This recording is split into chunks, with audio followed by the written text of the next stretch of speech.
అమ్మాయిలు, నా అక్కలు, నా చెల్లెళ్ళు, ఎవడైనా మిమ్మల్ని ప్రేమిస్తున్నాను, నువ్వు లేకపోతే ఉండలేను అని చెప్తే జాగ్రత్తగా ఉండండి. కలియుగం బాలేదు. నేను నమ్మినట్టు మీరు నమ్మకండి. నిజంగా నేను ఆ రోజు వాడి మాటలు నమ్మకపోయుంటే అమ్మతో, నాన్నతో, అన్నలతో సంతోషంగా ఉండేదాన్ని కదా. పెళ్ళికి ముందేమో నువ్వు కావాలి వైషు అన్నాడు. పెళ్ళి తర్వాత వాడికి కట్నం కావాలంట, వాళ్ళ తల్లికి డబ్బు కావాలి. దానికోసం నా బిడ్డను, నన్ను ఇంత దారుణంగా హతమార్చాడు. ఒక్కసారి ఆలోచించి ఉంటే నేను ఈరోజు బ్రతికేదాన్ని. నాతో నిజంగా అవ్వట్లేదమ్మా. ఇంకో ఆడబిడ్డకు ఇలాంటి అన్యాయం జరగొద్దు. వాడికి శిక్ష పడాలి. అందరూ ఆడపిల్లలకు వైషమ్మ కేసు ఒక ఆదర్శంగా అవ్వాలి. ఇలాంటివి ఇంకా జరగకూడదు. ఇవే నా చివరి మాటలు. అన్నలు అందరూ జాగ్రత్త. అమ్మ నాన్న ఆరోగ్యం ಜಾಗ್ರತ. ಒಂದು 2-3 ಡೇಸಿಂದ ಒಂದು ಸಂಗತಿ ತುಂಬಾ ಮನಸ್ಸಿಗೆ ಭಾರ ಅನ್ನಿಸ್ತಾ ಇದೆ. ಸೊ ನನ್ನ ಒಂದು ತಮ್ಮನಲ್ಲಿ ಅಬ್ಸರ್ವ್ ಮಾಡಿದರೆ ಗಲ್ಲು ಶಿಕ್ಷೆಗೆ ಮನವಿ ಅಂತ ಹಾಕಿದ್ದೀನಿ.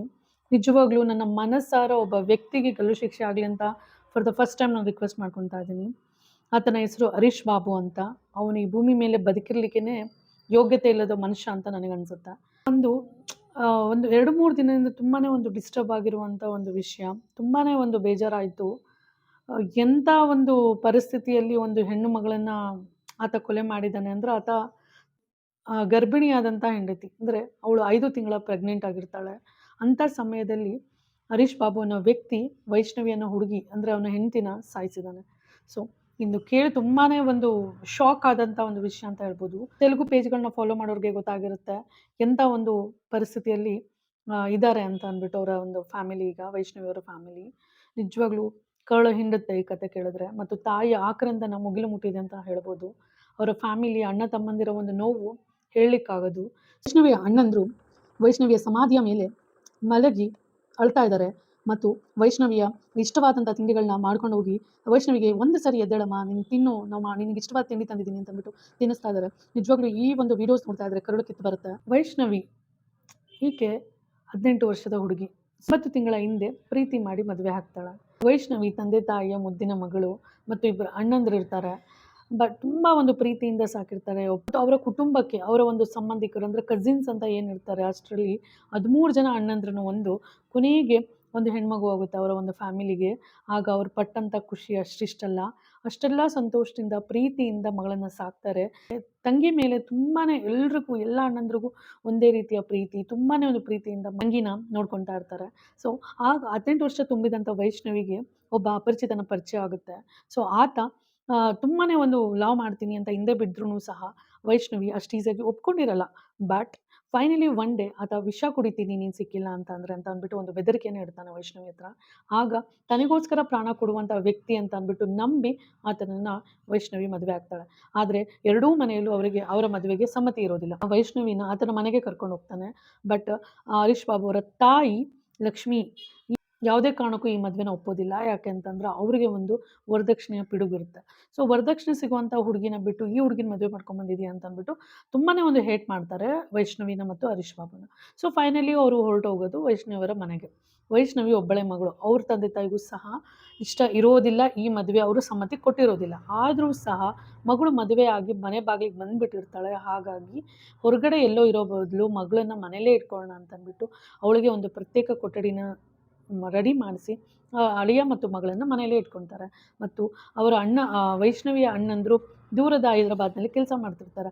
ಸೊ ಅವರೂ ಸಹ ಖುಷಿ ಪಡ್ತಾರೆ. ಯಾಕೆ ಅಂತಂದರೆ ಒಟ್ಟಿನಲ್ಲಿ ನನ್ನ ತಂಗಿ ನಮ್ಮ ಭಾವ ಜೊತೆ ಆರಾಮಾಗಿರಲಿ ಅನ್ನುವಂಥ ಒಂದು ಕನಸು. ಯಾರೇ ಆಗಲಿ ಅಲ್ವಾ, ಅವರು ಪ್ರೀತಿಯಿಂದ ಸಾಕಿದಂಥ ಮಗಳೇ ಆಗಲಿ, ತಂಗಿ ಯಾರು ತಪ್ಪು ಮಾಡಿದ್ರು ಅದನ್ನು ಅಕ್ಸೆಪ್ಟ್ ಮಾಡಿ ಕ್ಷಮಿಸಿ ಅವ್ರನ್ನ ಮನೇಲಿ ಕ್ಷಮಿಸಿ ಇಟ್ಕೊತಾರೆ. ಆದರೆ ಮದುವೆ ಆಗಿದ್ದ ತಕ್ಷಣ ಮುಂಚೆನೇ ಸೋಷಿಯಲ್ ಮೀಡಿಯಾದಲ್ಲಿ ಆ್ಯಕ್ಟಿವ್ ಆಗಿರ್ತಾಳೆ ವೈಷ್ಣವಿ. ಸೊ ಇನ್ಸ್ಟಾಗ್ರಾಮಲ್ಲಿ ತಕ್ಕ ಮಟ್ಟಿಗೆ ಫಾಲೋವರ್ಸ್ ಎಲ್ಲ ಇರ್ತಾರೆ. ಸೊ ಮದುವೆ ಆಗಿದ ತಕ್ಷಣ ವೈಷ್ಣವಿ ಮಾಡುವಂಥ ಕೆಲಸ ಅಂದರೆ ಒಂದು ಯೂಟ್ಯೂಬ್ ಚಾನಲ್ನ ಓಪನ್ ಮಾಡ್ತಾಳೆ. ಸೊ ಅವರ ಒಂದು ಡೈಲಿ ಲಾಗ್ನ ಅಪ್ಲೋಡ್ ಮಾಡ್ತಾ ಹೋಗ್ತಾಳೆ. ವೈರಲ್ ಆಗ್ತಾ ಹೋಗುತ್ತೆ ವೀಡಿಯೋಸು. ಅವರು ಒಂದು ಜಗಳ ಆಡಿದರೂ ಸಹ ಪ್ರ್ಯಾಂಕ್ ಅನ್ನೋ ರೀತಿ ವಿಡಿಯೋ ಮಾಡಿ ಹಾಕ್ತಾಳೆ ಮತ್ತು ಗಂಡ ಹೆಂಡತಿ ಮಧ್ಯೆ ನಡೆಯುವಂಥ ಒಂದು ಮಾತುಕತೆಗಳನ್ನ ಪ್ರತಿಯೊಂದು ಡೈಲಿ ಲಾಗ್ನಲ್ಲಿ ಅಪ್ಲೋಡ್ ಮಾಡ್ತಾ ಹೋಗ್ತಾಳೆ. ಪ್ರತಿ ಒಂದು ಸಂತೋಷದ ಕ್ಷಣ ಆಗಿರ್ಬೋದು, ದುಃಖದ ಕ್ಷಣ ಆಗಿರ್ಬೋದು ಕ್ಯಾಪ್ಚರ್ ಮಾಡಿ ವಿಡಿಯೋ ಮಾಡ್ತಾ ಇರ್ತಾಳೆ ವೈಷ್ಣವಿ. ಸುತ್ತಮುತ್ತ ತುಂಬ ಜನ ಅವಳಿಗೆ ಅಪ್ರಿಷಿಯೇಟ್ ಮಾಡಿದ್ದು ಉಂಟು. ಯಾಕೆ ಅಂತಂದರೆ ಒಂದು ಒಳ್ಳೆಯ ಪೇಮೆಂಟ್ ಅಂತೂ ಪಡ್ಕೊತಾ ಇರ್ತಾಳೆ ಯೂಟ್ಯೂಬಲ್ಲಿ. ಮತ್ತು ಗಂಡ ಹರೀಶ್ ಬಾಬು ಏನೋ ರಿಸೆಪ್ಷನಿಸ್ಟ್ ಆಗಿ ವರ್ಕ್ ಮಾಡ್ತಿರ್ತಾನೆ. ಈವನ್ ಆ ವರ್ಕ್ನ ಅವನು ಆ ಜಾಬ್ನ ರಿಸೈನ್ ಮಾಡ್ತಾನೆ. ಬಿಕಾಸ್ ಯೂಟ್ಯೂಬಲ್ಲಿ ಒಳ್ಳೆ ಪೇಮೆಂಟ್ ಆಗ್ತಾ ಇರುತ್ತೆ ಅವರಿಬ್ರಿಗೂ. ಅವರಿಬ್ರು ಮಾಡುವಂಥ ವೀಡಿಯೋಸು ಮಿಲಿಯನ್ ಗಟ್ಟಲೆ ವೈರಲ್ ಆಗ್ತಾ ಇರುತ್ತೆ. ಹಾಗಾಗಿ ಫೈನಲಿ ಅವರು ಈ ರೀತಿ ವೀಡಿಯೋಸ್ ಮಾಡ್ತಾ ಈಗ ಒಂದು ವಾರದ ಹಿಂದೆ ರೀಸೆಂಟಾಗಿ ವೈಷ್ಣವಿ ವಿಡಿಯೋ ಮಾಡೋದೇನಂತ ಅಂದರೆ, ನಾನು ಸ್ಕ್ಯಾನಿಂಗ್ ಹೋಗಿದ್ದೆ. ಸೊ ಒಂದು ಪ್ರೆಗ್ನೆನ್ಸಿ ರಿವೀಲ್ ಮಾಡಿಬಿಟ್ಟು ತುಂಬ ಸಂತೋಷದಿಂದ ವೀಡಿಯೋಸ್ ಮಾಡಿರ್ತಾರೆ. ಮತ್ತು ಸ್ಕ್ಯಾನಿಂಗ್ ಬಗ್ಗೆ ಇನ್ನಷ್ಟು ಹೇಳ್ತೀನಿ, ಮತ್ತಷ್ಟು ವೀಡಿಯೋಸ್ನ ಅಪ್ಲೋಡ್ ಮಾಡ್ತೀನಿ ಅಂತ ಹೇಳಿ ಎಂಡ್ ಮಾಡ್ತಾಳೆ. ಬಟ್ ಅದೇ ಕೊನೆ ಒಂದು ವಿಡಿಯೋ ಆಗಿಬಿಡುತ್ತೆ ವೈಷ್ಣವಿ ಜೀವನದಲ್ಲಿ. 23ನೇ ತಾರೀಕು ಬೆಳಗಿನ ಜಾವ 4 ಗಂಟೆ ಹಾಗೆ ವೈಷ್ಣವಿನ ಅಂತ ಅಂದರೆ ಅಲ್ಲಿ 1-1:30 ಹಾಗೆ ಸ್ವಲ್ಪ ಸೌಂಡ್ ಕೇಳುತ್ತೆ. ಯಾಕಂದರೆ ಅವರ ತಾಯಿ ಮನೇಲೇ ಇದ್ದಿದ್ದರಿಂದ ವೈಷ್ಣವಿ ಅವರ ಪಕ್ಕದ ರೂಮಲ್ಲೇ ತಂದೆ ತಾಯಿ ಇರ್ತಾರೆ. ರಾತ್ರಿ ಹೊತ್ತು ಸ್ವಲ್ಪ ಜಗಳ ಆಗಿರುವಂಥ ಸೌಂಡ್ ಕೇಳುತ್ತೆ. ವೈಷ್ಣವಿಯವರ ತಂದೆ ಮತ್ತು ತಾಯಿ ಇಬ್ಬರು ಹೋಗಿ ಬಾಗಿಲು ತಟ್ತಾರೆ. ಆಗ ಹರೀಶ್ ಬಾಬು ನಗ್ತಾ ಇರೋ ಥರ ಸೌಂಡ್ ಕೇಳಿಸುತ್ತೆ. ಸೊ ಆಗ ಅವ್ರು ಅನ್ಕೊತಾರೆ, ಓಕೆ ಗಂಡ ಹೆಂಡತಿ ಏನೋ ಮಾತಾಡ್ತಿರ್ಬೋದು ಹೇಳಿ ಮತ್ತೆ ಅವರು ವಾಪಸ್ ಹೋಗಿ ಮಲ್ಕೊತಾರೆ. ಮಗಳ ಪ್ರಾಣ ತೆಗಿತಾ ಇದ್ದಾರೆ ಪಕ್ಕದ ರೂಮಲ್ಲಿ, ಅದು ಅವ್ರಿಗೆ ಗೊತ್ತಾಗ್ತಾ ಇಲ್ಲ. ಯಾಕೆ ಅವಳ ವಾಯ್ಸೇ ಬರದೇ ಇರೋ ರೀತಿ ಅವನು ಅಲ್ಲಿ ಹತ್ಯೆ ಮಾಡ್ತಾ ಇರ್ತಾನೆ. ಸೊ ಫೈನಲಿ 6:30 ಆಗುತ್ತೆ. ತಾಯಿ ಆ್ಯಕ್ಚುಲಿ ವೈಷ್ಣವರ ತಾಯಿ ತಳಮಳದಿಂದನೇ ಇರ್ತಾರೆ. ಬೆಳಗಿನ ಜಾವ ಆಗುತ್ತೆ, ಕೇಳೋಕ್ಕೆ ಹೋಗ್ತಾರೆ. ಅಳಿಯ ಹೊರಗೆ ಬರ್ತಾನೆ. ಆಗ ಕೇಳಕ್ಕೆ ಹೋಗ್ತಾರೆ, ಏನಪ್ಪ ಏನು ಜಗಳನ ಅಂತ ಅಂದ್ಬಿಟ್ಟು. ಆಗ ತಕ್ಷಣ ಅವನು ಏನೋ ರೆಸ್ಪಾಂಡ್ ಮಾಡದೆ ಬ್ರಷ್ ಮಾಡಿಬಿಟ್ಟು ಒಳ್ಳೆ ಬಟ್ಟೆ ಹಾಕ್ಕೊಂಡಿರ್ತಾಳಂತೆ, ಹೊಸ ಬಟ್ಟೆ, ಯಾವುದೇ ಒಂದು ಬಟ್ಟೆ ಮೇಲೆ ಕಲೆಗಳಿರಲ್ಲ. ಹೊಸ ಬಟ್ಟೆ ಹಾಕ್ಕೊಂಡು ಬ್ರಷ್ ಮಾಡಿ ತಕ್ಷಣ ಬೈಕ್ ತೊಗೊಂಡು ಹೋಗ್ಬಿಡ್ತಾನಂತೆ. ಓಕೆ, ಏನೋ ಕೆಲ್ಸಕ್ಕೆ ಹೋಗಿರ್ಬೋದು ಅಥವಾ ಹೊರಗಡೆ ಎಲ್ಲೋ ಹೋಗಿರ್ಬೋದು ಅಂತ ಅಂದ್ಬಿಟ್ಟು ತಾಯಿ ಮತ್ತು ಪ್ರೆಗ್ನೆಂಟ್ ಆದಂಥ ವೈಷ್ಣವಿ ಬೇಗ ಹೊರಗೆ ಬರೋದಿಲ್ಲ. ಮೇ ಬಿ ಟಯರ್ಡ್ ಆಗಿರ್ಬೋದು, ಮಲಗಿರ್ಬೋದು ಅಂತ ಇವರು ಎಬ್ಬಿಸ್ಲಿಕ್ಕೆ ಹೋಗಿರಲ್ಲ. ಸ್ವಲ್ಪ ಹೊತ್ತಾದಮೇಲೆ ಇಷ್ಟೊತ್ತಾದರೂ ಮಗಳು ಹೇಳಿಲ್ವಲ್ಲ ಅಂತ ಅಂದ್ಬಿಟ್ಟು ಹೋಗಿ ನೋಡಿದ್ರೆ ಹೊರಗಡೆಯಿಂದ ಲಾಕ್ ಮಾಡ್ಕೊಂಡು ಹೋಗಿರ್ತಾನೆ ಹರೀಶ್ ಬಾಬು. ಆಗ ಶಾಕ್ ಆದಂಥ ತಂದೆ ತಾಯಿ ಡೋರ್ ಓಪನ್ ಮಾಡಿ ನೋಡ್ತಾರೆ. ಆಗ ರಕ್ತದ ಮಡುವಲ್ಲಿ ಮಗಳಿರ್ತಾಳೆ ಮತ್ತು ಆಗಲೇ ಮಗಳಿನ ಪ್ರಾಣ ಪಕ್ಷಿನೂ ಸಹ ಹೋಗ್ಬಿಟ್ಟಿರುತ್ತೆ. ತಕ್ಷಣ ಅವರು ಆಸ್ಪತ್ರೆಗೆ ಶಿಫ್ಟ್ ಮಾಡ್ತಾರೆ. ಆದರೆ ಆಸ್ಪತ್ರೆಯಲ್ಲೂ ಸಹ ಯಾವುದೇ ಒಂದು ಯೂಸ್ ಆಗೋದಿಲ್ಲ. ಯಾಕಂದರೆ ಆಲ್ರೆಡಿ ವೈಷ್ಣವಿ ಡೆತ್ ಆಗಿರ್ತಾಳೆ.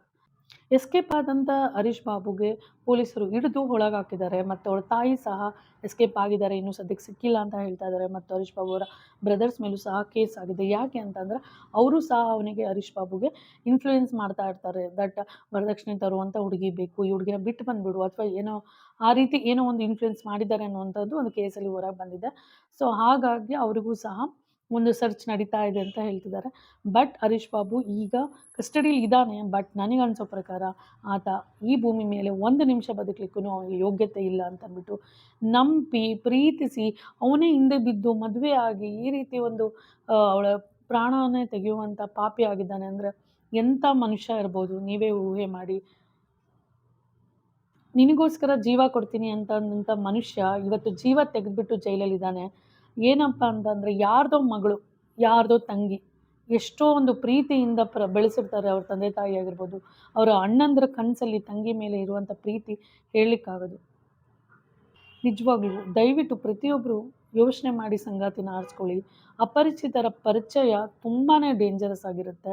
ದಯವಿಟ್ಟು ಯಾರನ್ನೂ ನಂಬಕ್ಕೆ ಹೋಗಬೇಡಿ. ಎಸ್ಪೆಷಲಿ ಹೆಣ್ಮಕ್ಳಿಗೆ ರಿಕ್ವೆಸ್ಟ್ ಏನು ಅಂತ ಅಂದರೆ, ಈಗ ಒಂದು ಸಿಚುವೇಷನಲ್ಲಿ ಈಗ ಒಂದು ಇರುವಂಥ ಒಂದು ಸೋಷಿಯಲ್ ಮೀಡಿಯಾ ಇನ್ಫ್ಲೂಯೆನ್ಸಲ್ಲಿ ಹೆಣ್ಮಕ್ಳು ಅಪರಿಚಿತರನ್ನ ಫ್ರೆಂಡ್ಶಿಪ್ ಮಾಡಿಕೊಂಡು ಅವ್ರ ಜೊತೆ ಲವ್ ಅಂತ ಹೋಗಿ ಎಲ್ಲೋ ಒಂದು ಕಡೆ 1000ಕ್ಕೆ 1 ಸಕ್ಸಸ್ ಆಗುತ್ತೆ. ಆದರೆ ಈ ರೀತಿಯ ಪಾಪಿಗಳು ಸಹ ತುಂಬ ಜನ ಇದ್ದಾರೆ.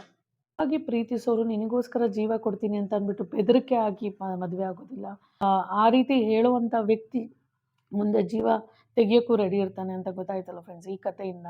ದಯವಿಟ್ಟು ನಿಂಗೋಸ್ಕರ ಜೀವ ಕೊಡ್ತೀನಿ ಅಂತ ಅಂದ್ಬಿಟ್ಟು ತಕ್ಷಣವೇ ಹೆಣ್ಮಕ್ಳು ಕರಗಿ ಮರುಗಿ ಅಂತ ಅಪರಿಚಿತ ವ್ಯಕ್ತಿನ ಮನೆಯವ್ರಿಗೆ ವಿರೋಧ ಮಾಡಿಕೊಂಡು ಮದುವೆ ಆದಂಥ ವ್ಯಕ್ತಿ.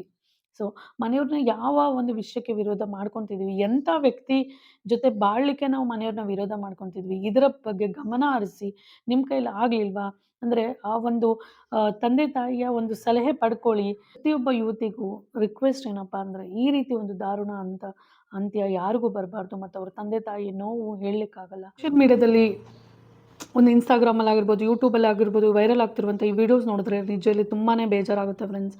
ಏನಪ್ಪ ಅಂತಂದರೆ ವೈಷ್ಣವಿ ಅರ್ಧಂಬರ್ಧ ಜೀವ ಇರುವಾಗ ರಿಕ್ವೆಸ್ಟ್ ಮಾಡ್ಕೊಂಡಿದ್ದಾಳೆ ಹರೀಶ್ ಬಾಬು ಹತ್ರ, ಬಿಟ್ಬಿಡು, ನೀನು ಇಲ್ಲಿಂದ ಹೊರಟೋಗು, ಬೇಕಾದ್ರೆ ನಾನೇ ಏನಾದರೂ ಮಾಡ್ಕೊಂಡೆ ಅಂತ ಹೇಳ್ತೀನಿ, ದಯವಿಟ್ಟು ನಮ್ಮಮ್ಮ ನನ್ನನ್ನು ಆಸ್ಪತ್ರೆಗೆ ಸೇರಿಸ್ತಾರೆ, ನಾನು ಬದುಕಬೇಕು ಅಂತ ರಿಕ್ವೆಸ್ಟ್ ಮಾಡಿಕೊಂಡ್ರು ಸಹ ಆ ಒಬ್ಬ ಪಾಪಿ ನೀನೇನಾದರೂ ಬದುಕಿದ್ರೆ ನಿಮ್ಮ ಅಣ್ಣಂದರು ಸಾಯಿಸ್ಬಿಡ್ತಾರೆ ನನ್ನ ಅಂತ ಅಂದ್ಬಿಟ್ಟು ಹೇಳಿದಾನಂತೆ.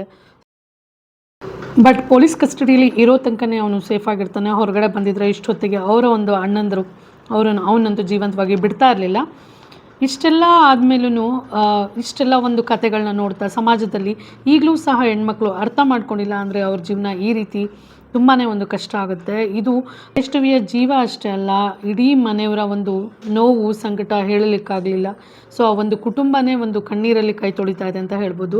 ಸೊ ಈಗಿನ ಹೆಣ್ಮಕ್ಳು ಪ್ರತಿಯೊಬ್ಬರು ಏನು ಅರ್ಥ ಮಾಡ್ಕೋಬೇಕು ಅಂದರೆ ಇದು ಕಲಿಯುಗಾನಕ್ಕಿಂತ ಮೊಬೈಲ್ ಯುಗ ಅನ್ನೋ ರೀತಿ ಆಗಿದೆ. ಇಲ್ಲಿ ಅಪರಿಚಿತರ ಒಂದು ಫ್ರೆಂಡ್ಶಿಪ್ಗಳಾಗಿರ್ಬೋದು ಅಥವಾ ಹೊರಗಡೆನೇ ಆಗಿರ್ಬೋದು, ಅಪರಿಚಿತರ ಒಂದು ಫ್ರೆಂಡ್ಶಿಪ್ಗಳನ್ನ ಅಥವಾ ಒಂದು ಸ್ನೇಹ ಪ್ರೀತಿ ಬೆಳೆಸೋಕ್ಕಿಂತ ಮುಂಚೆ ತುಂಬಾ ಯೋಚನೆ ಮಾಡಿ, ನಿಮಗೋಸ್ಕರ ಜೀವ ಕಳ್ಕೊತಾರೆ ಅಂತ ಗೊತ್ತಾಗಿದ ತಕ್ಷಣ ಅವರಿಗೆ ನಿಮ್ಮ ಜೀವನವನ್ನು ಅರ್ಪಿಸಬೇಡಿ. ಯಾಕೆ ಅಂತಂದರೆ ನಿಜವಾಗ್ಲೂ ನಮ್ಮನ್ನು ಪ್ರೀತಿಸೋವಂಥವರು ನಮ್ಮ ತಂದೆ ತಾಯಿ ಮಾತ್ರ. ಇನ್ನು ಕೆಲವರು ಕೇವಲ ಸ್ವಾರ್ಥಕ್ಕಾಗಿ ನಮ್ಮ ಜೀವನಕ್ಕೆ ಬಂದಿರ್ತಾರೆ.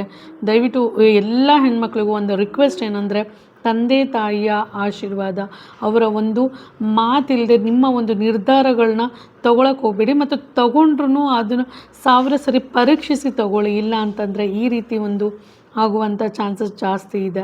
ಒಂದು ಬೈಕೆ ಈ ಮನುಷ್ಯನ, ಈ ಹರೀಶ್ ಬಾಬು ಅನ್ನೋವಂಥ ವ್ಯಕ್ತಿಗೆ ಗಲ್ಲು ಶಿಕ್ಷೆ ಆಗಲಿ ಅನ್ನೋದು. ಮತ್ತು ಪ್ರತಿಯೊಂದು ಹೆಣ್ಮಕ್ಳಿಗೂ ರಿಕ್ವೆಸ್ಟ್ ಮಾಡ್ಕೊತೀನಿ, ನಿನಗೋಸ್ಕರ ಜೀವ ಕೊಡ್ತೀನಿ ಅಂತ ಹೇಳುವಂಥ ವ್ಯಕ್ತಿ ನಿಜವಾಗಿ ಪ್ರೀತಿಸೋರಾಗಿರೋದಿಲ್ಲ. ಈ ಮಾತು ಹೇಳುವವರು ನಿಮ್ಮನ್ನು ನಿಜವಾಗ್ಲೂ ಪ್ರೀತಿಸಲ್ಲ. ನಿಜವಾಗಿ ಪ್ರೀತಿಸುವವರು ಈ ಮಾತು ಹೇಳಲ್ಲ. ಸೊ ದಯವಿಟ್ಟು ಮನೆಯ ವಿರೋಧವಾಗಿ ಹೋಗಿ ತಪ್ಪು ನಿರ್ಧಾರಗಳನ್ನ ಮಾಡಿ ಇಡೀ ನಿಮ್ಮ ಒಂದು ಜೀವನನ ಬಲಿ ಕೊಡಬೇಡಿ. ಸೊ ಫ್ರೆಂಡ್ಸ್, ನಿಮಗೂ ಸಹ ಹರೀಶ್ ಬಾಬುಗೆ ಶಿಕ್ಷೆ ಆಗಿ ವೈಷ್ಣವಿಗೆ ಜಸ್ಟಿಸ್ ಸಿಗಬೇಕು ಅನ್ನುವಂಥ ವಿಶ್ ಇದ್ದರೆ ದಯವಿಟ್ಟು ಜಸ್ಟಿಸ್ ಫಾರ್ ವೈಷ್ಣವಿ ಅಂತ ಕಮೆಂಟ್ ಮಾಡಿ. Thank you so much for watching the video. Thanks a lot.